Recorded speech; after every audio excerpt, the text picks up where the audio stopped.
आज फिर इनका मैच था।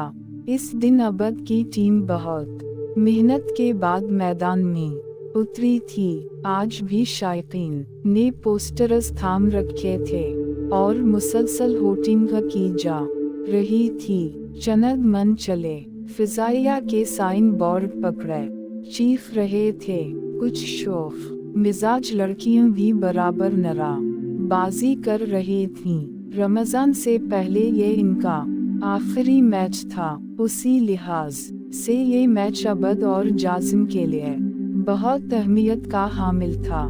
जब वो अपनी टीम को ब्रीफिंग दे रहा था, उसी पल एक कैडेट ने इसके कान में आकर सरगोशी की, सर, कोई रमशा अकराम हैं, पार्किंग में अपनी गाड़ी के पास खड़ी हैं। इन्होंने ये मोबाइल फोन दिया है, कह रही हैं कि अभी इनसे बात करें। किया अबद के गोया हर तरफ आग लग गई थी।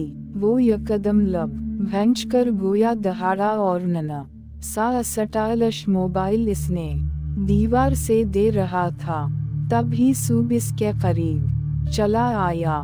मूड ठीक करके ग्राउंड में जाएगा, वरना नतीजा पिछले मैच जैसा ही होगा।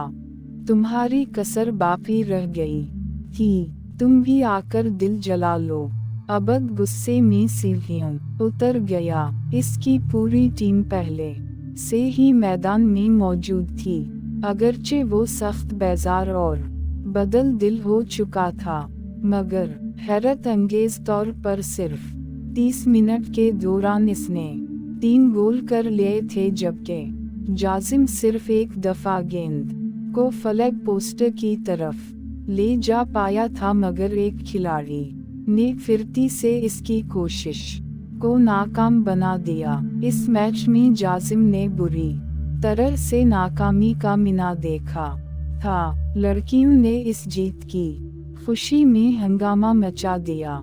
आज का मैच इस लिहाज से भी खुसूसियत का हामिल था कि इस मैच को देखने इनके senior commander, squadron leader Azfar और विंग कमांडर आदिल के साथ साथ एयर कमोडोर नजम भी शरीक हुए थे। वो अपने एक बहुत ही अजीज दोस्त को खत लिख रहा था। अली से इसकी बहुत पुरानी जान पहचान थी। इन दिनों अली सऊदी में मुकीम था। इनकी टेलीफोनिक गुफ्तगू ना होने के बराबर थी। वो दोनों ही एक दूसरे को लंबे लंबे खत लिखने के मर्ज में मुब्तला थे।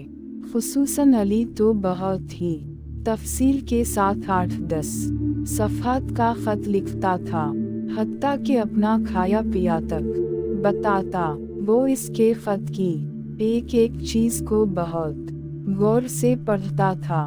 खत के इख्तिताम पर ये 4 लफ्ज तो जरूर लिखे जाते, तुम्हारे लिए बतौर तोहफा अपने पड़ोसी फलन बन फलन की एक मुर्गी चरा कर ले आऊंगा, पूरा सालिस का गोश्त खाना, फिर भी 4-5 बोटियां बच जाएंगी।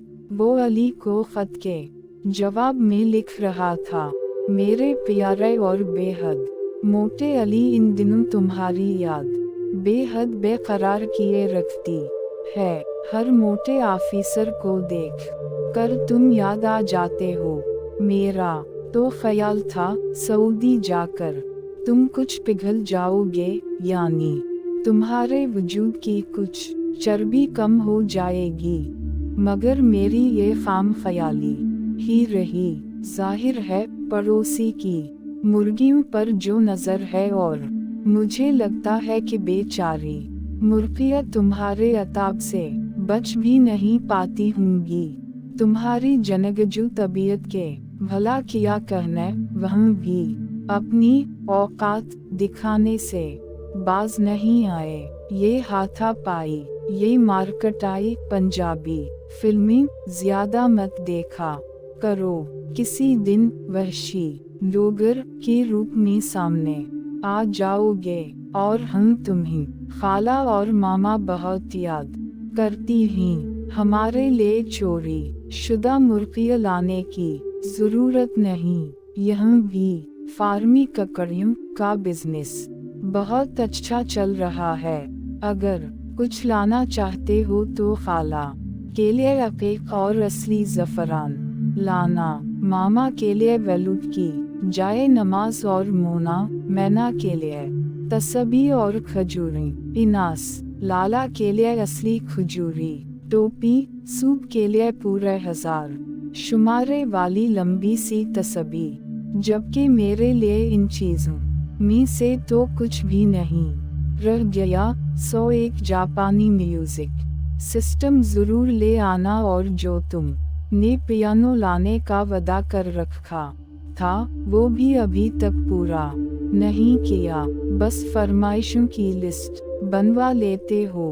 अल्लाह झूठ ना बुलवाए, आज तक तुमने एक भी फरमाइश पूरी नहीं की। वो बड़े खुशगवार मूड में खत लिखने में मगन था।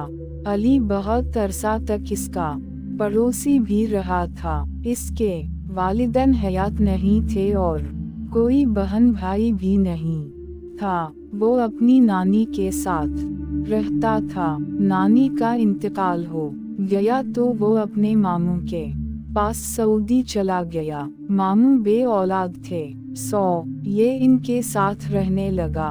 अबद के पास इस वक्त अली के कोई 150 के करीब खत महफूज थे। जब कभी वो जरा बोरियत महसूस करने लगता था, अली के खतूत का खजाना निकाल कर बैठ जाता और फिर मुस्कुराहट इसके होंठों से चपक कर रह जाती थी।